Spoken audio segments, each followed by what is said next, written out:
And it's always helpful to start speaking open and then dropping it. La la la, I speak, and then I drop the palate, and then I go up again.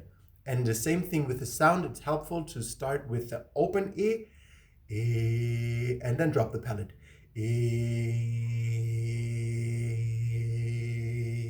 Right? And then go back up. But that's a little advanced. However, this exercise will really, really help to train your palate. And if you do it over a few weeks and over a few months, it's very likely that your snoring will decrease in volume, or that you won't even have as much or snoring at all anymore, if your snoring is due to the palate, being a little flappy.